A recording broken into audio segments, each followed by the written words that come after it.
신학적인 예수님의 신성과 인격, 그리고 주를 믿는 신앙의 의미를 아주 풍성하게 다루고 있는 이런 아름다운 성경을 만나게 되는 것, 정말 우리 하나님 앞에 감사를 드리지 않을 수 없는 것입니다. 오늘 여기 첫 페이지에 보면 요한복음의 지도와 장면가가 있는데요. 요한복음 21장을 요 새벽부터 우리라고 하는 260장 찬송곡에다가 간단하게 이렇게 그 곡에 요 가사를 넣어서 1장, 2장, 3장, 4장, 5장, 6장, 7장, 8장, 9장, 10장 이래봐야 뭐 장수만 생각나면 말장 허당이니까 말이죠. 그래서 증거, 이적, 증생, 사마리아 병자, 오천 생수 진리, 소경 목자와 그럼 벌써 1장, 2장, 3장, 4장, 5장, 6장, 7장, 8장, 9장, 10장이 다 정리가 된 거예요. 1장 증거의 장, 2장은 이적의 장, 3장은 중생, 4장은 사마리아, 5장 병자, 6장은 5,000명을 먹이신 놀라운 떡장이죠, 떡장. 그 다음에 7장은 생수의 장이요, 8장은 진리, 진리가 너희를 자유케 하리라. 소경 목자와. 그래서 10장에 보면 참 목자, 거짓 목자, 싹군 목자와 진정한 목자라는 거죠.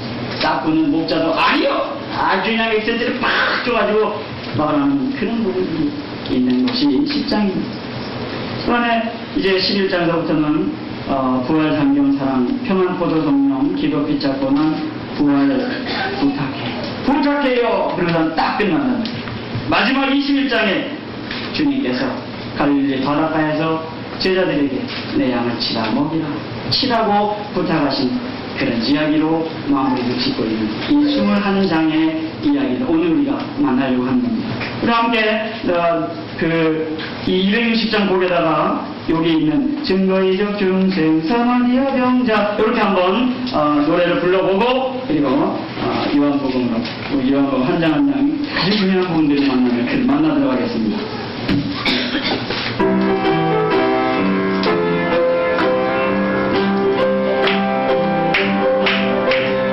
증거, 이적, 중생, 사마리아 병자, 오천 생수 진리, 소경 목자와 부활, 상경, 사랑, 평안, 포도, 성령, 기도, 피차, 고난, 부활, 부활하게.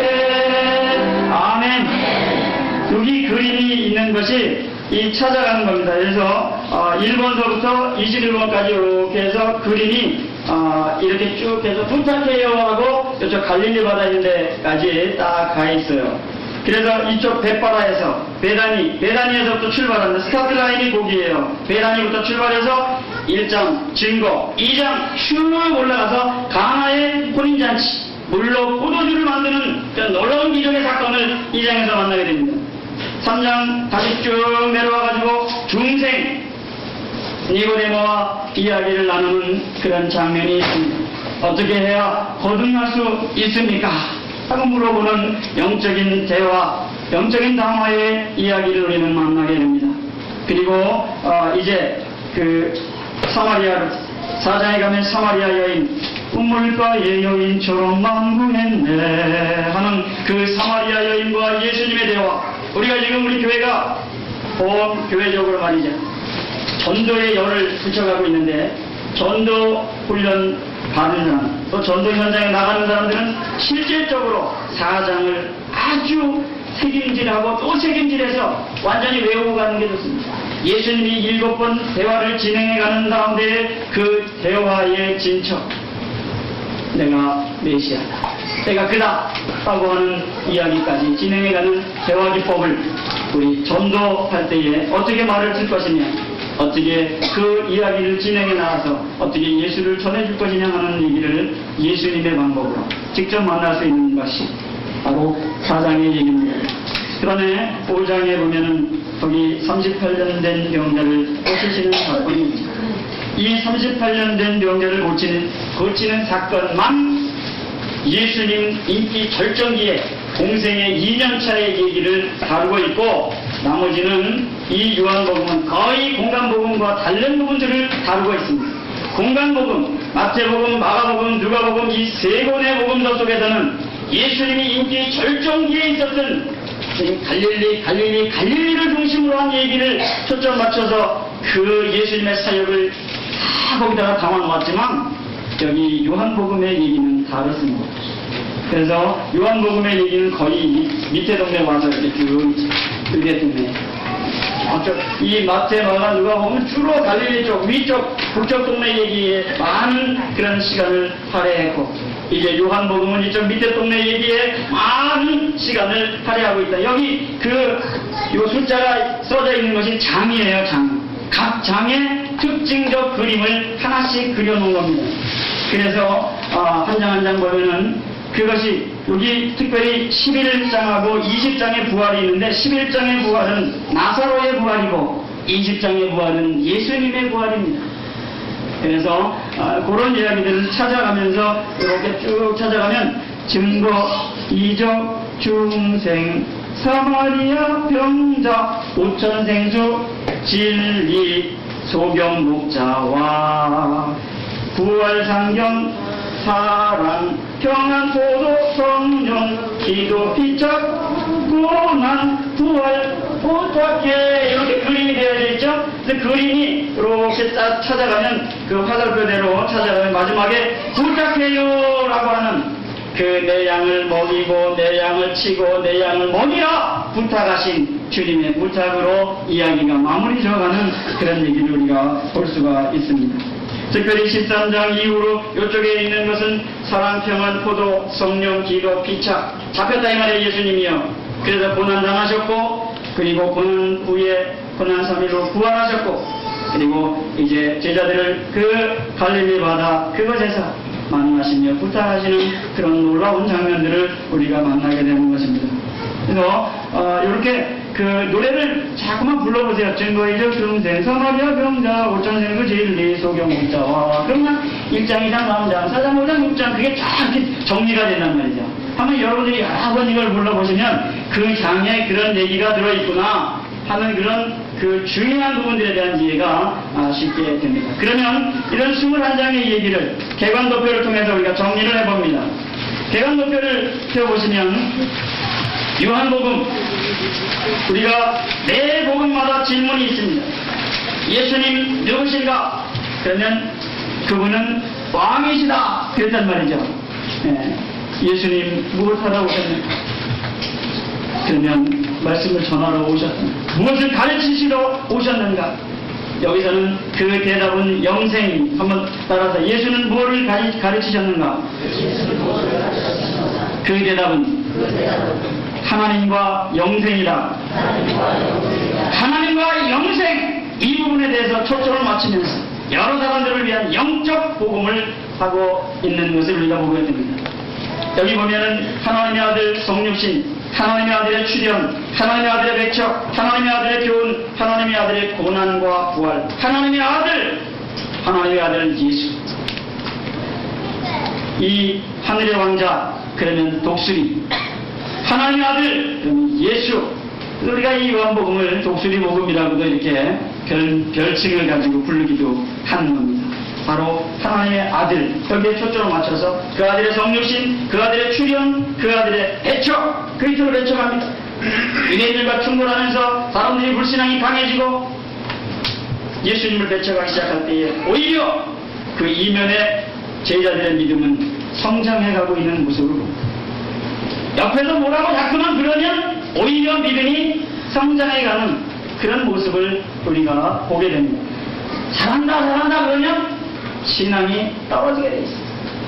그러나 옆에서 문제들이 자꾸만 생기고 복잡해지고 그러면 무릎을 꿇고 부르짖고 아우성을 치게 되어져 있어요.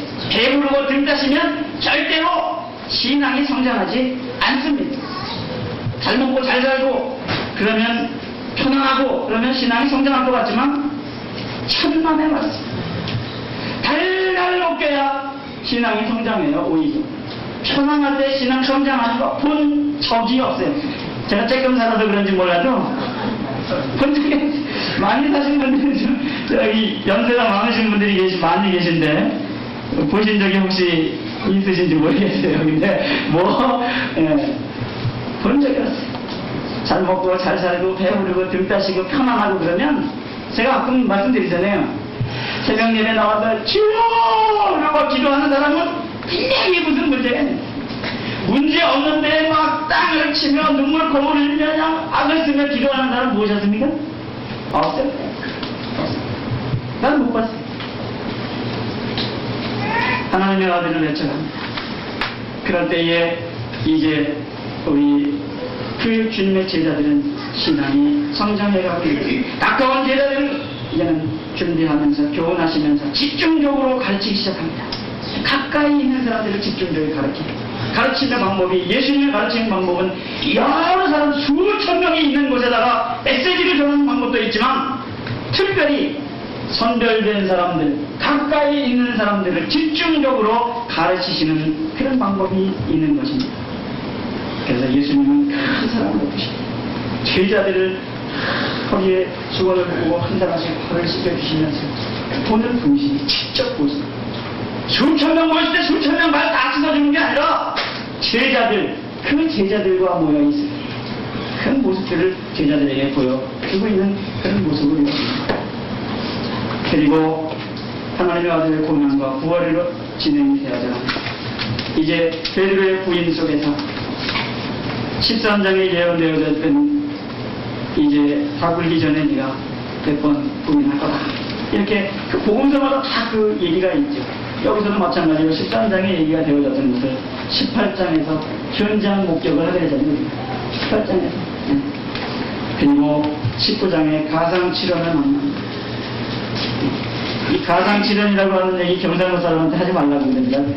이 가상칠언이라고 하면 가상해서 얘기하는 거라 그런 뜻으로 이해되니까 십자가상의 7마디라 이렇게 확실하게 얘기를 하라고 그러더라고요. 그래서 예 알았습니다. 이렇게 제가 얘기했던 얘기는 십자가상의 말씀들을 이야기합니다. 십자가라고 하는 단어가 우리 마음속에 뼈저리게 와서 닿게 만들어 놓는 그런 장이 요한복음 19장입니다. 요한복음 19장은 시작하자마자 예수님 들려 맞는 것으로부터 시작해가는 장이 요한복음 19장인 것입니다. 요한복음 19장을 함부로 만나거나 읽어서는 안 됩니다.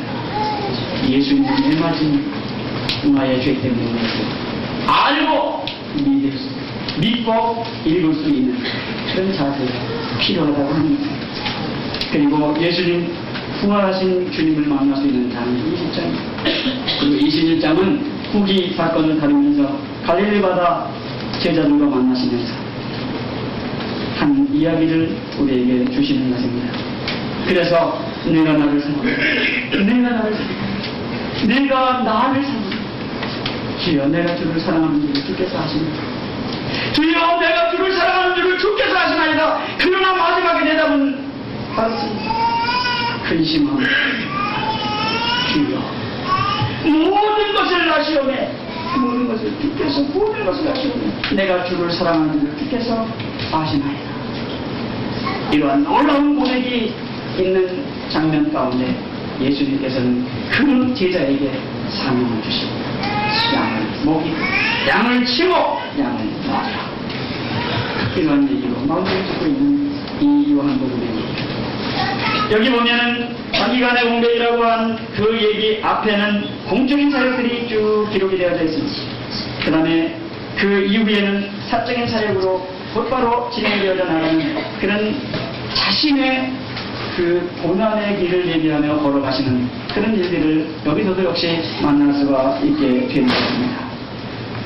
우리가 요한복음의 제목을 잡자고 하면 충만한 은혜와 진리 이렇게 말할 수 있습니다. 한번 따라서 충만한 은혜와 진리 이걸 요한복음을 푸는 열쇠라 이렇게 말할 수가 있겠습니다.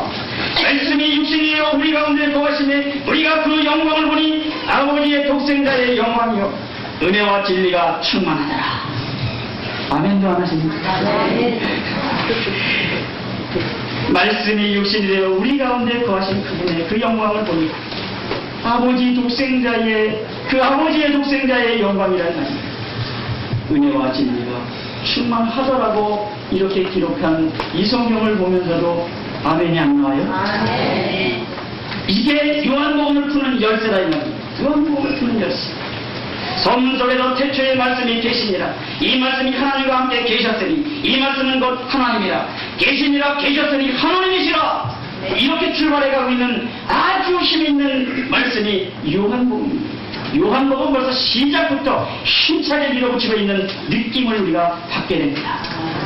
그가 태초에 하나님과 함께 계셨고 만물이 그로 말미암아 지은 바 되었으니 지은 것이 하나도 그가 없이는 된 것이 없느니라.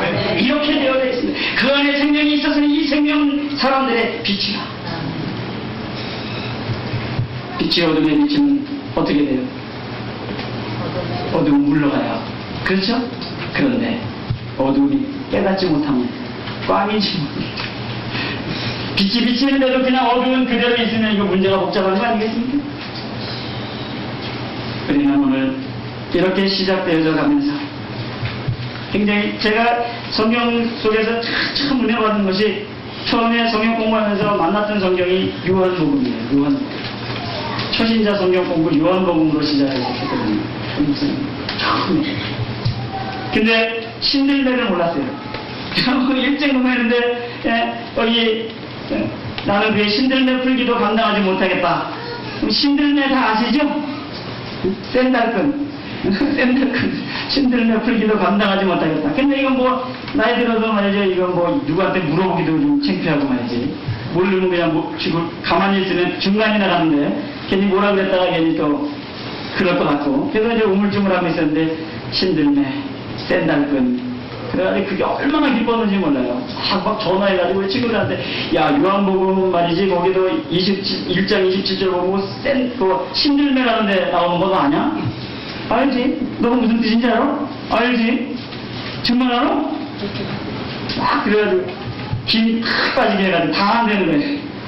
나만 모르게 있었는데 다른 사람 다 안 돼. 그게 센달끈이라고 하는 사실들은 그때 얼마나 기뻤는지 저 참 모르거든요. 좀 받아주지. 예? 너 그거 알았냐? 나도 옛날에 몰랐었는데 말이지 언젠가 알게 됐어. 야 너 참 좋겠다. 야 좀 요렇게 말했으면 얼마나 좋겠어? 야 너 그것도 몰라?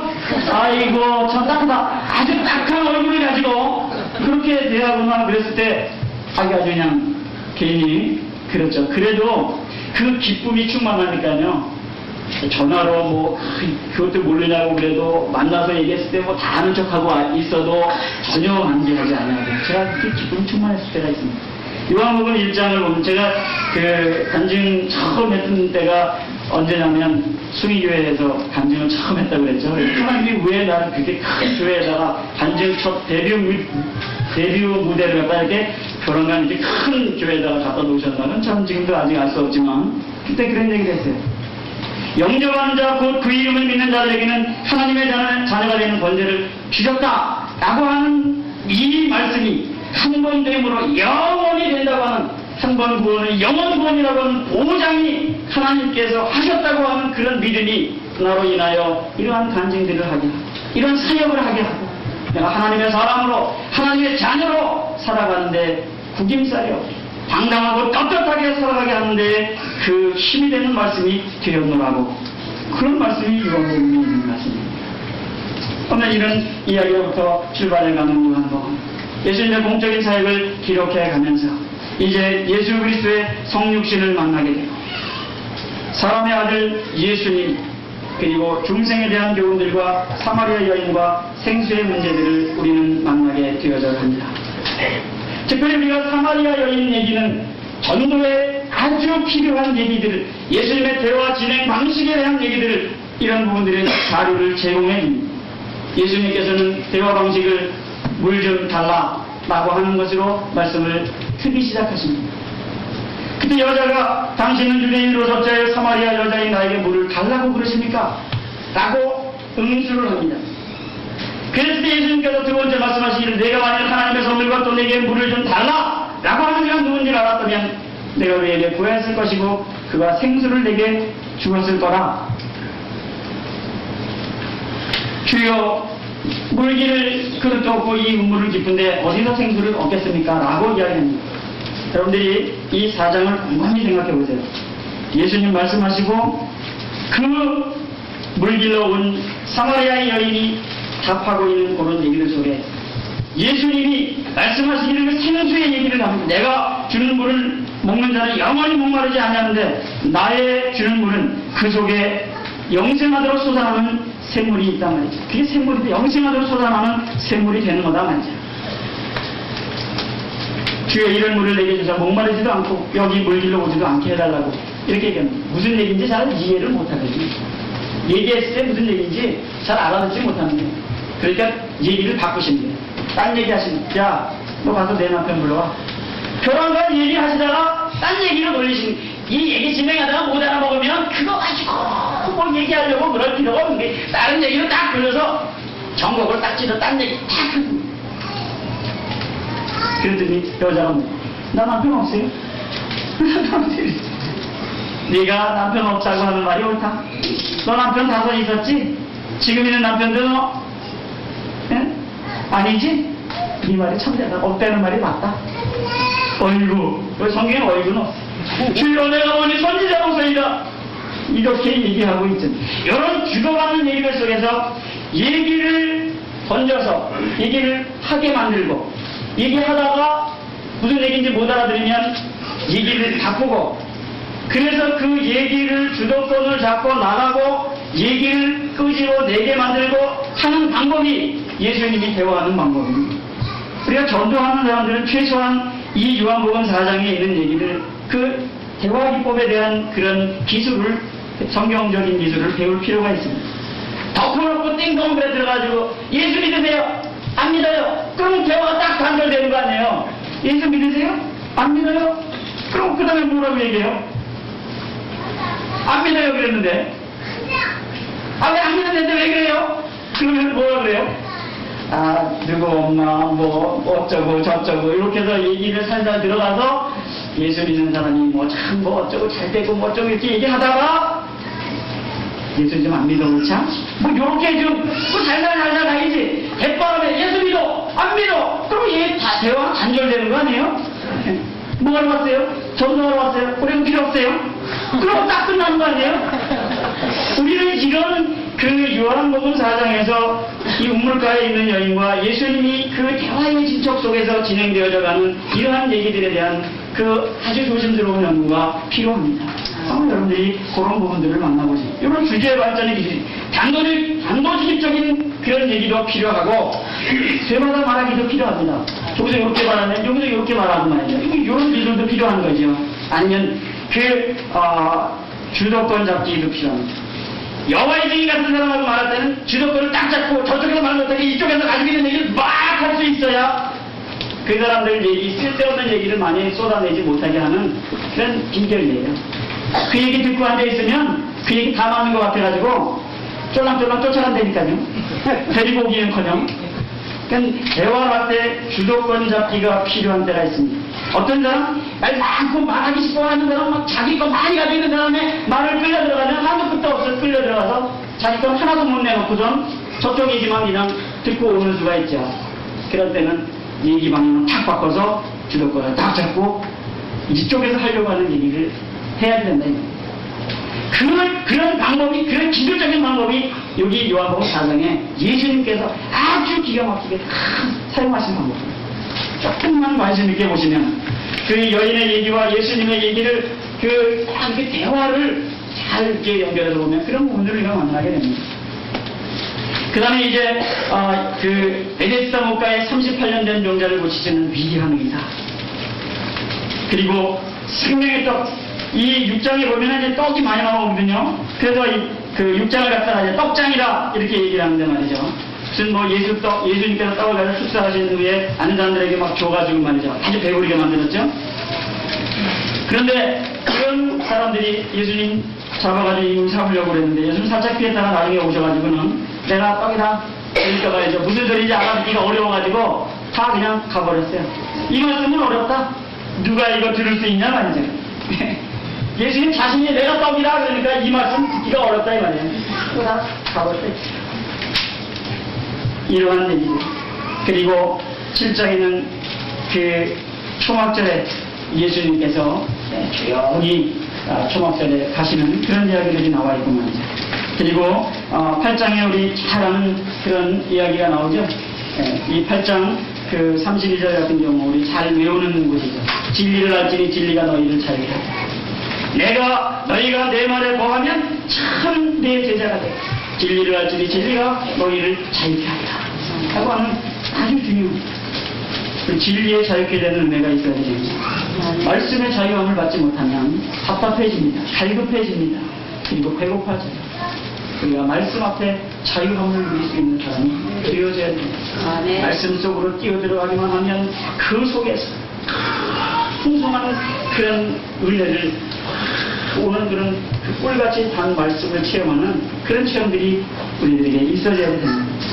성경을 읽을 때마다 그런 체험들을 우리는 뜨거운 체험들을 해야지 된다고 저는 믿는 사람입니다. 그래서 다음 따라서 진리를 아니죠. 진리가 너희를 자유케 하리라.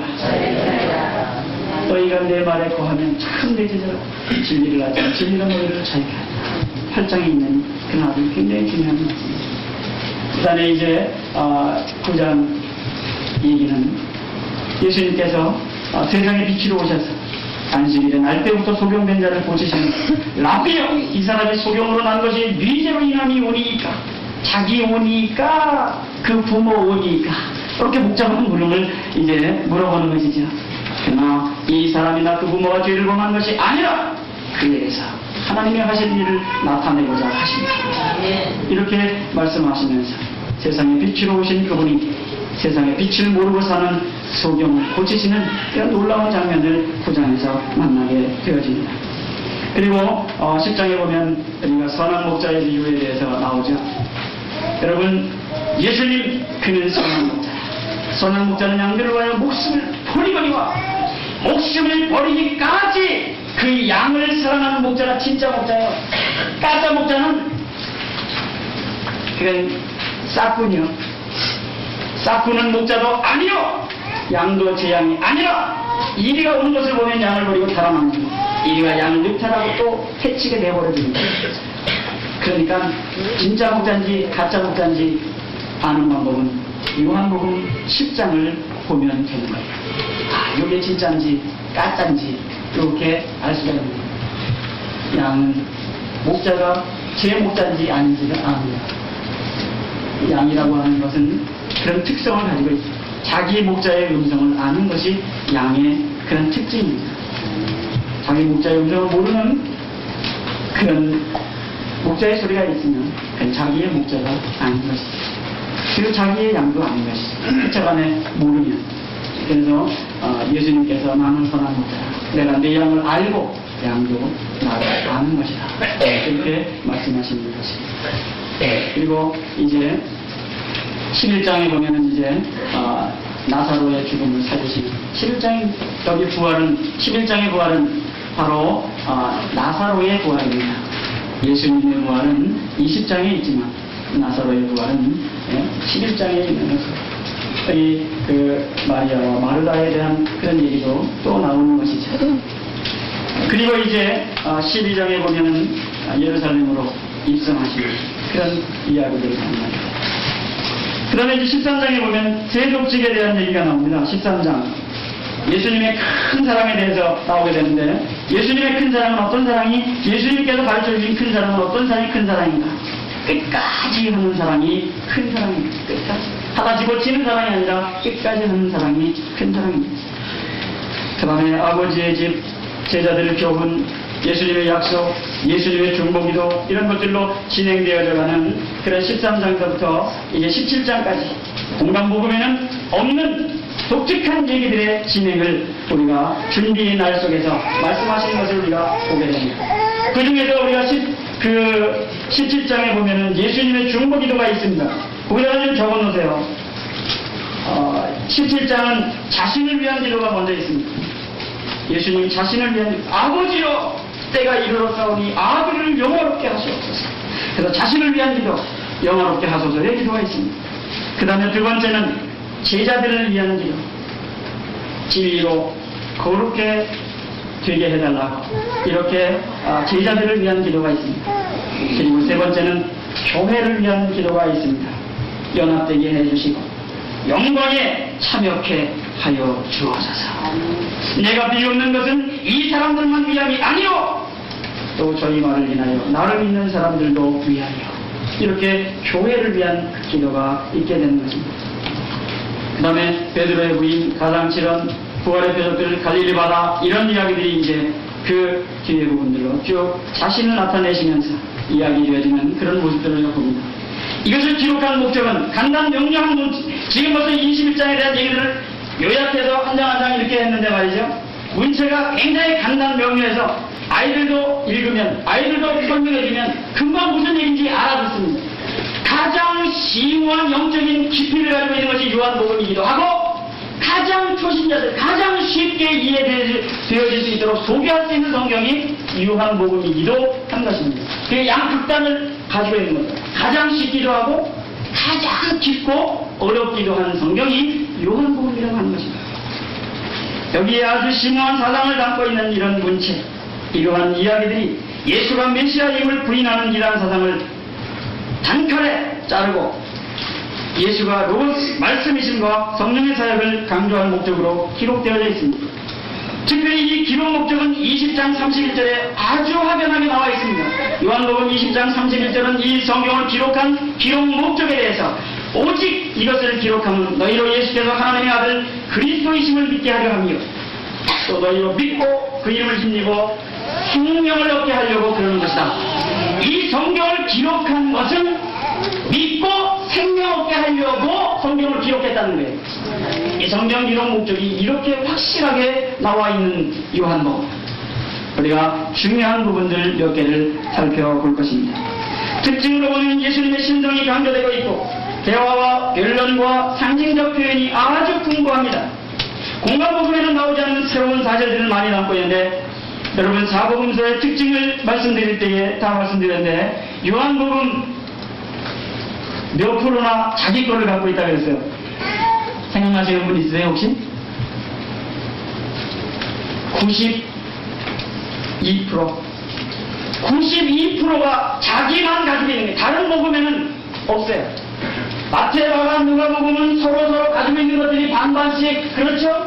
그런데 이 요한복음은 그 복음서들 다른 성경들이 가지고 있는 것은 단 8%밖에 없고 자기만 가지고 있는 것이 92%나 됩니다.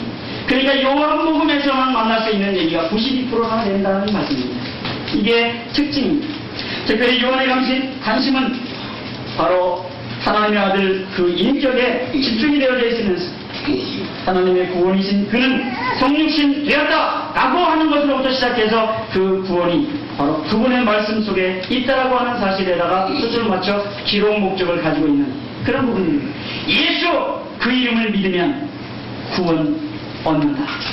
바로 예수 외에는 구원에 이르는 길은 허락된 바가 없다 라고 하는 것을 가르쳐 주려고 하는 그런 문제로 진행해 나가는 것이 바로 요한복음입니다. 요한복음은 특별히 7가지의 표적을 가지고 있습니다.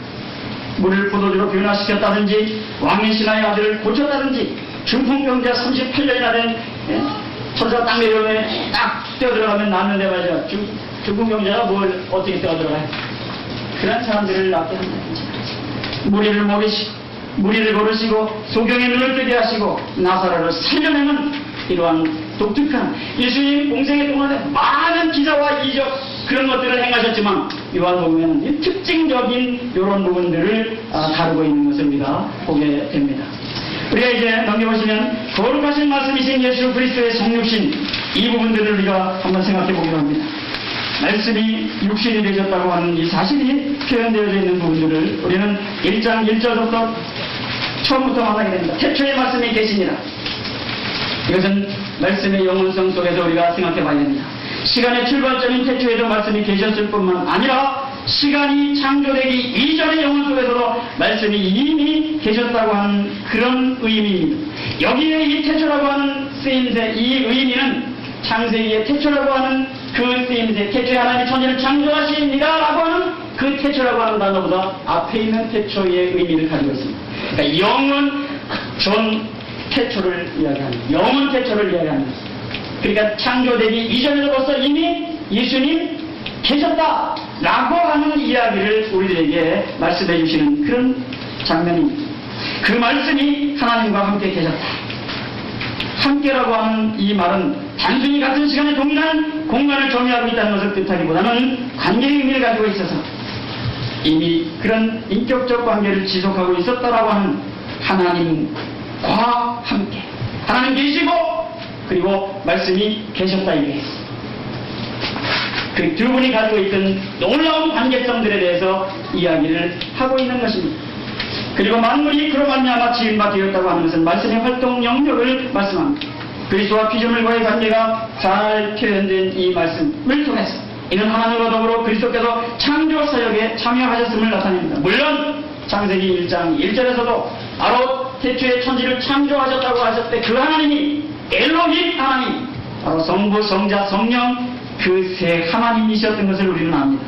세 분 그 하나님 하나라고 하는 삼위일체적 사상들을 우리에게 가르쳐주고 있는 것이 성경입니다. 바로 하나님도 계셨고 아버지 하나님도 계셨고 아들 하나님도 계셨으며 성령 하나님도 계셔서 그 세 분의 놀라운 조화가 바로 천지를 말씀으로 창조하셨다 라고 하는 이야기를 지금 여기서 하고 있는 것입니다. 생명이 있어서는 이 생명은 사람들의 빛이라.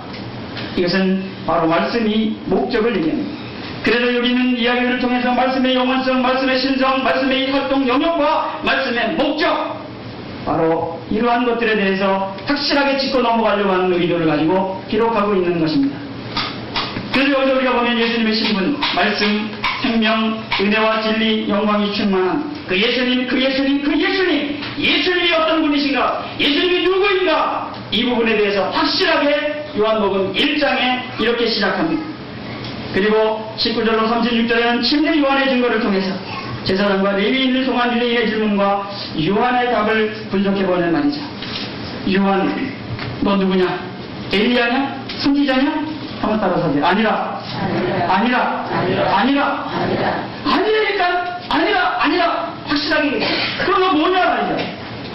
아니요. 아닐 왜 침례 주니?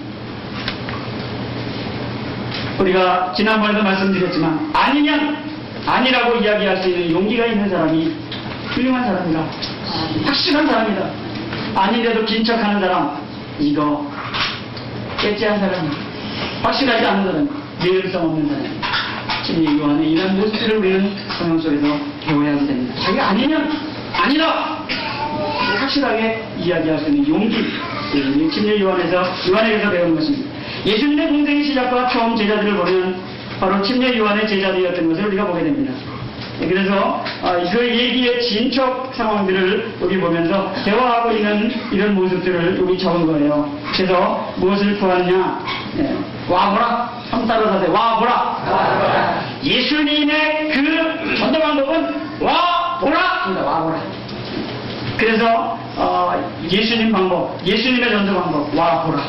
제가 잘 사용하는 방법이 전단지를 만들든지 뭘 이렇게 만들든지 잘 사용하는 그런 단어가 와보라예요. 뭘 한참 설명하다가 설명이 잘 안 되면 와보라 이거지. 와봐야 뭐 설명을 하든지 그러지 요만한 쪼가리에다가 무슨 설명을 얼마나 하겠어요. 전도지 요만한 거 한 장 대장 갖고 나가서 설명해봐야 뭘 얼마나 더 많이 설명을 하겠어요. 우리 목사님 설명 한번 들어보자 말이죠. 우리 교회 한번 와보자 말이지. 교회 와야 교회의 분위기, 우리 성도들의 얼굴도 보고 찬양하는 모습도 보고 교회를 느끼며 보며 그럴 거 아니에요. 와보라. 얘기는 간단하게, 초청은 확실하게, 거절하지 못하게 말이죠.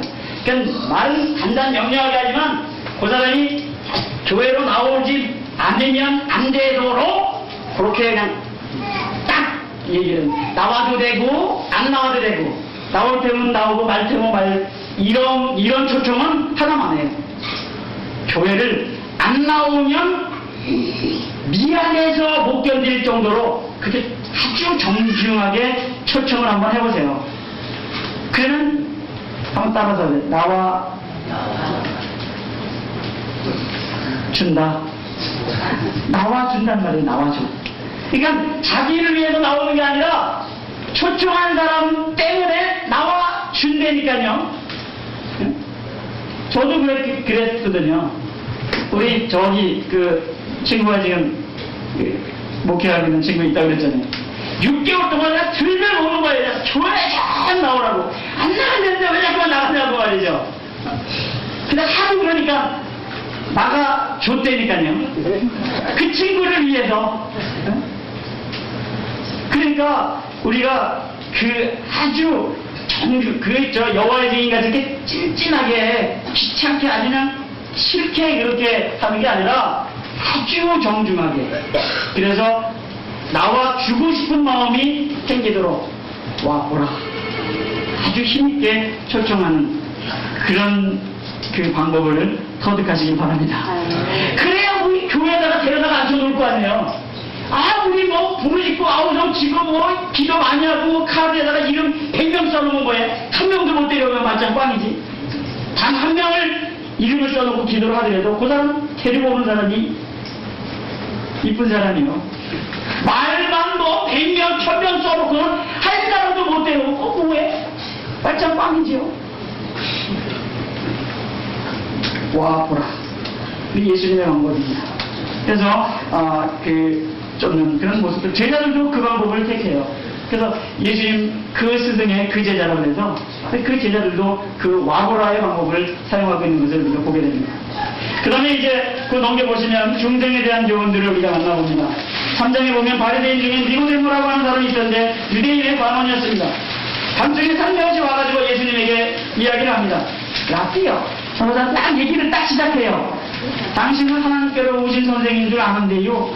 하나님이 함께 하시지 아니하시면 당신의 행하시는 표적을 아무나도 할 수 없어요. 알기는 잘 알죠. 네, 근데 왜 밤중에 살며시 왔어? 이렇게 딱 와가지고선 궁금하지요. 예수님이 진실로 진실로 내게 이르노니 사람이 거듭나지 않으면 하나님의 나라를 볼 수 없느니라 그랬단 말이에요. 그 니고데모가 살짝 와가지고 얘기를 궁금하게 않거든요. 니고데모는. 그래서 밤중에 이제 왔는데 예수님이 변화가 어려운 얘기 하시니까 사람이 늙으면 어떻게 날 수 있어요? 두 번째 모태에 들어갔다 나올 수 있어요? 이런 말도 안 되는 소리 같은 얘기를 딱 했다 이거예요. 예수님이 뭐라 그래요? 다시 진실로 진실로 내게 이루는 사람이 물과 성령으로 나지 않으면 하나님의 나라에 들어갈 수 없다라고 이렇게 말씀해 주십니다. 여기 니고데모와 예수님과 이야기를 하는 이런 대화의 과정 속에서 굉장히 중요한 교훈들을, 영적인 교훈들을 발견하게 됩니다. 중생의 필요, 중생의 원천, 중생의 결과. 어떻게 거듭나는 거냐, 모독이 되는 거냐. 이 부분에 대해서 아주 중요한 부분. 저는 늘 이렇게 얘기합니다. 아무리 열심히 가지고 아무리 오랫동안 신앙생활을 했어도 거듭난 체험이 없으면 도로 데려다가 이쪽으로 갔습니다. 우리 믿는 모든 사람의 스타트 라인이 동일해야 된다는 거예요. 모두 다 난 거기서부터 자라가는 것이지 나지도 않았는데 여기서 막 중간에서 막 가면은 소용없다 이게요. 아무리 달리기 잘해도 소용없다 이게요. 10년, 20년, 50년 뒤는 뭐해? 본업에 있는 거듭나지 않고 중생하지 않았다면 큰 소용없습니다. 우리 모든 믿는 사람들은 이 스타트 라인이 똑같아야 된다는 거예요. 나는 데부터 출발해 가는 거죠. 그 거듭남의 체험이 없다면 말짱 꽝이에요. 그 얘기를 지금 그 중요한 얘기를 이 요한복음 3장에서 하고 있는 것입니다. 니고데모는 유대인의 관원이요 이스라엘의 선생님이었습니다. 니고데모의 고민은 천국에 대하여 영생에 대하여 중생에 대하여 이런 고민들이 있었습니다.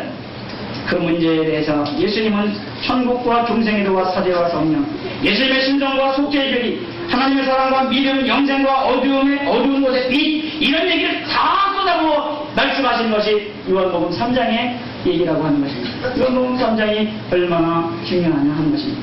그 중에서도 우리에게 얼마나 중요한 자료를 주는 것이 3장 16절은 루터라고 하는 사람은 작은 복음이라고도 불렀을 정도로의 이야기를 만나게 됩니다. 우리 3장 16절 노래 한번 불러볼까요? 하나님이 세상을 이처럼 사랑하사 생사를 주셨으니 모든 예수님 세상 멸망하지 않고 영생을 얻으리로다. 우리 이 독생자를 주신 하나님의 사랑, 하나님의 사랑을 세상을 이처럼 사랑하사 독생자를 주셨다는 겁니다. 이는 저를 믿는 자마다 멸망치 않고 영생을 얻게 하려고 그러셨다고 이렇게 기록하고 있는 부분들을 우리는 보게 됩니다. 여기에 그 말씀들 하나님이 세상을 이처럼 사랑하사 독생자를 주셨으니 이는 저를 믿는 자마다 멸망치 않고 의의 영생을 얻게 합니다 라고 하는 그 의미들에서 의미들에 대해 생각해보고 노래 불러 보셨냐 이 말이죠. 이런 의미를 생각해보고 이것을 암송했느냐 말이죠.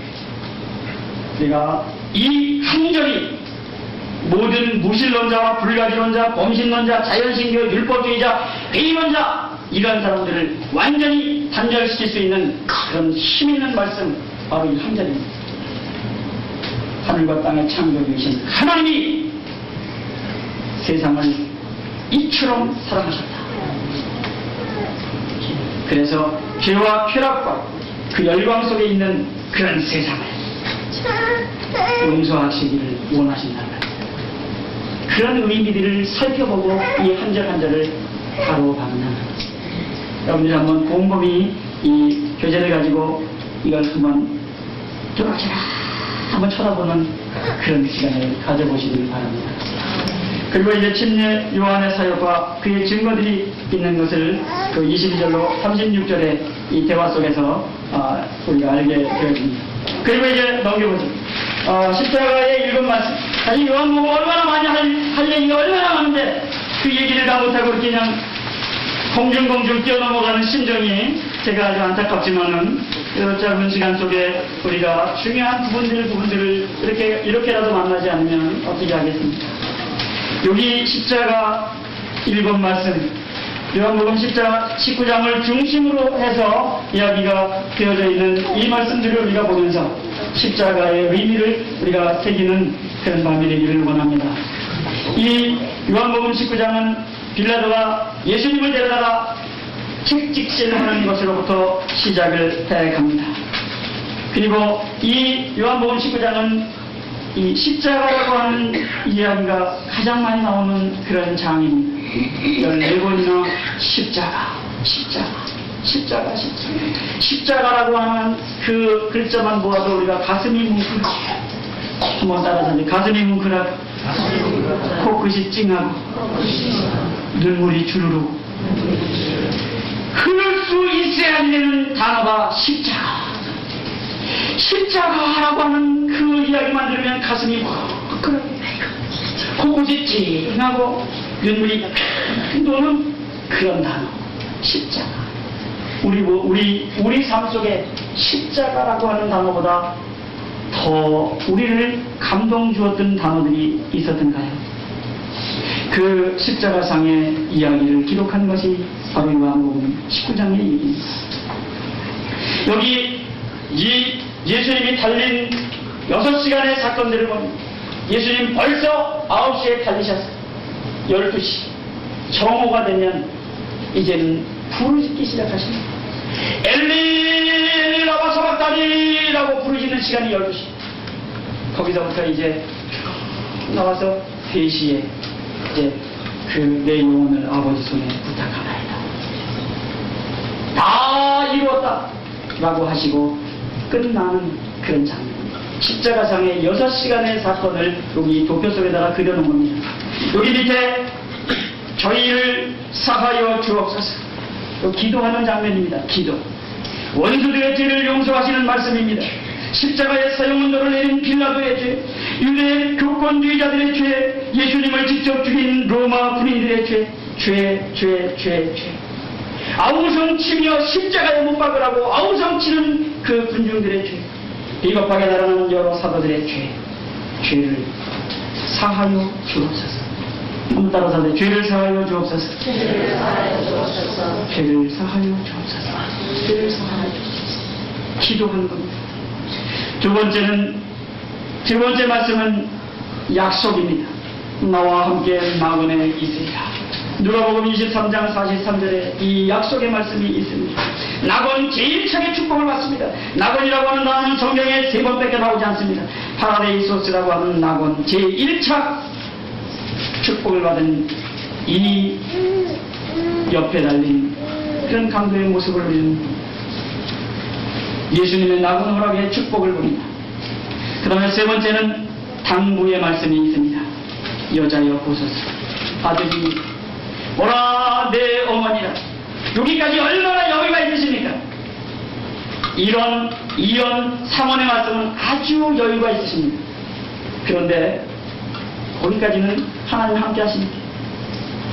그런데 12시 딱 되면서 해가 비치고 캄캄해지면서 하나님이 등을 돌리시는 순간입니다.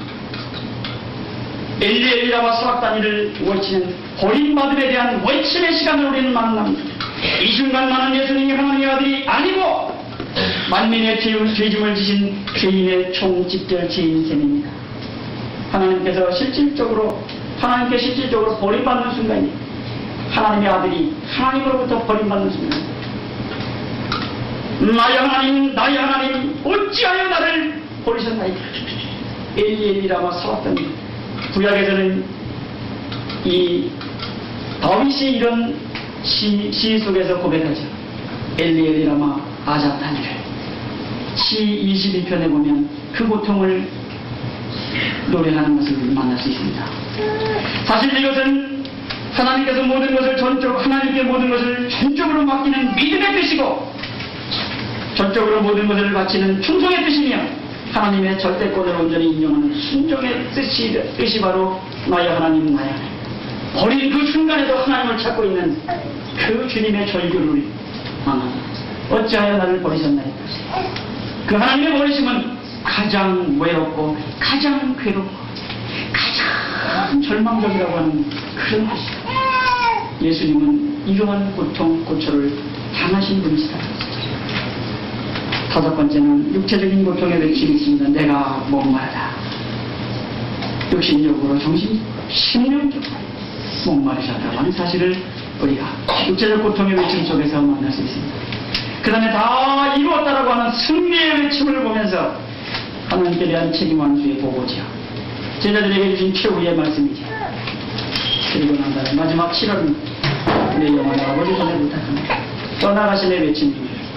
그래서 이쪽에 있는 세 말씀은 다른 사람에 관한 것이고 이쪽에 있는 네 말씀은 자신에 관한 것이고 그래서 이걸 십자가상의 실언이다 이렇게 이야기를 하고 있는 것입니다. 우리가 십자가가 생각이 나시거나 요한복음 19장을 여러분들이 읽어보십니다. 여기 십자가라고 하는 단어가 14번이나 나오면서 십자가 예수를 십자가에 못 박게 저희에게 넘겨주시고 십자가를 지시고 해보리라고 하는 곳으로 오시고 예수를 십자가에 못 박을 때에 십자가에 서서 회를 붙이시고 십자가에 못 박고 옷을 취하고 십자가의 곁에 모친과 이모 글로바의 아내 마리아 막달라 마리아가 서 있고 십자가의 얘기를 만났습니다. 메시지 속에서 십자가가 빠지면 생명이 없다고 하는 정도로 십자가는 우리 가슴 속에 새겨져 있어야 된다고 그렇게 되는 것입니다. 그 다음에 이제 넘겨보시는 시간이 없으니까 우리가 요한복음 21장에 대한 상의 이야기들을 하면서 마치려고 합니다. 예수님께서 그 위에 디베랴 바다에서 제자들에게 자기를 나타내셨으니 나타내신 일이 이러하니라. 디베랴 바다가 무슨 바다예요? 갈릴리 바다. 갈릴리 바다가 디베랴 바다예요. 게네사렛 호수가 바로 갈릴리 디베랴 게네사렛 긴네렛이라고 하는 거기가 거기고 거기가 거기예요. 제가 그 전에 우스운 얘기를 한번 할까요? 이 성경 퀴즈를 하는데요. 예수님께서 제자들에게 나타나신 요한복음 마지막에 있는 바다가 무슨 바다냐고 그랬더니 말이죠. 갈릴리 바다라고 그랬단 말이에요. 그랬더니 땡 틀렸습니다. 그러더니 디베랴 바다예요. 그랬단 말이에요. 그거 맞는 얘기 틀린 얘기예요.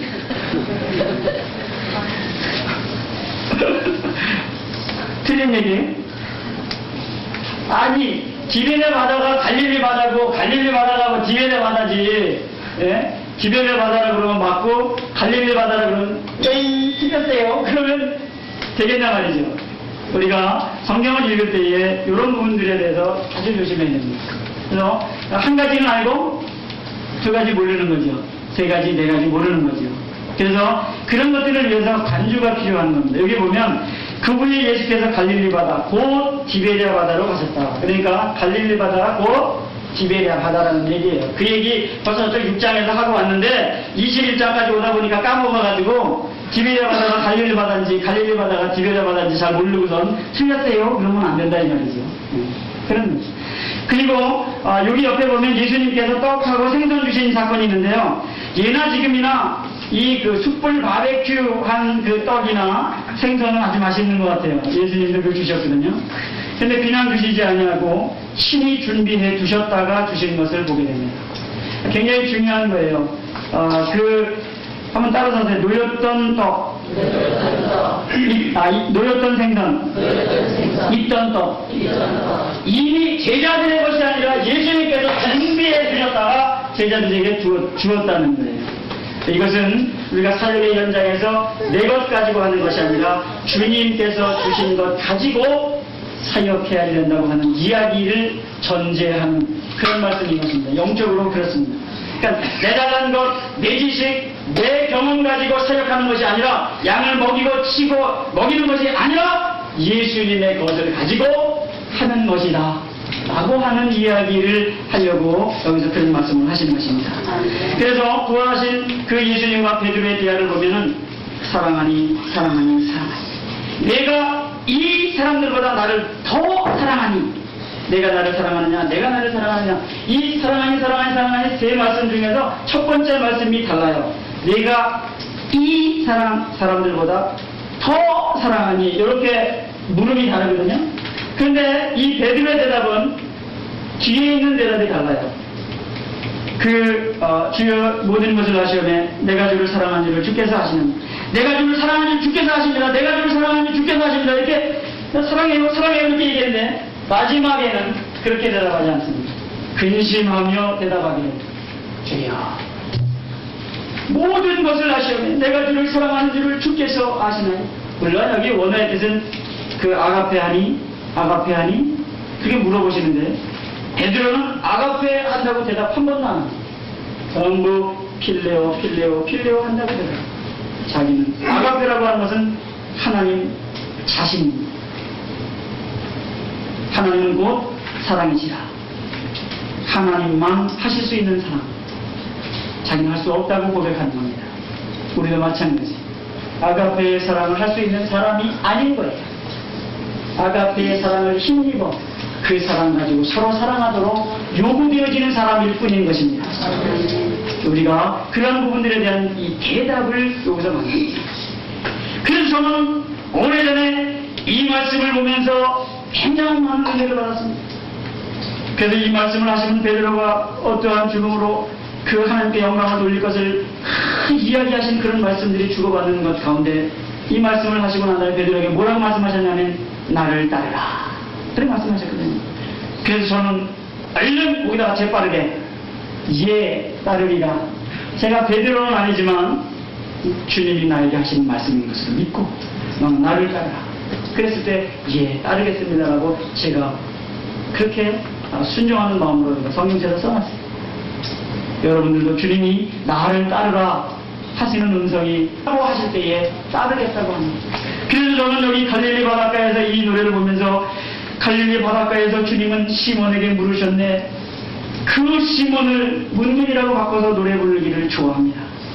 갈릴리 바닷가에서 주님은 문문에게 물으셨네.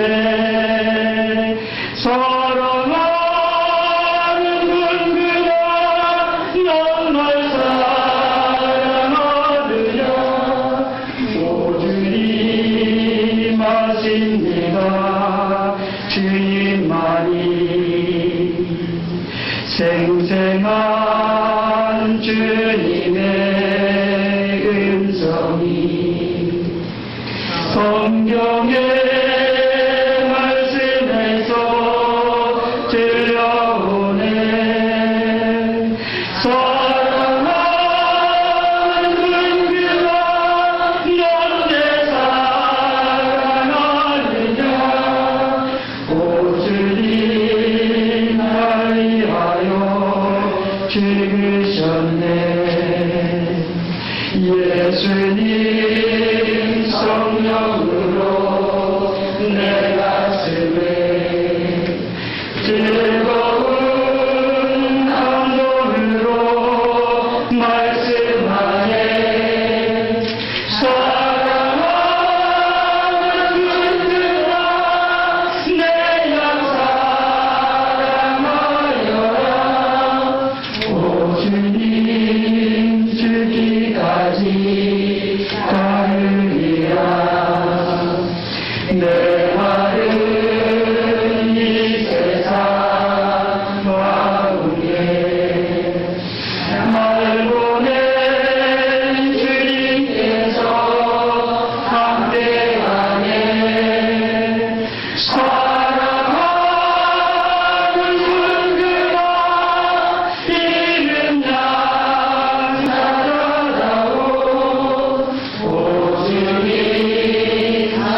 찬송을 부를 때마다 주님이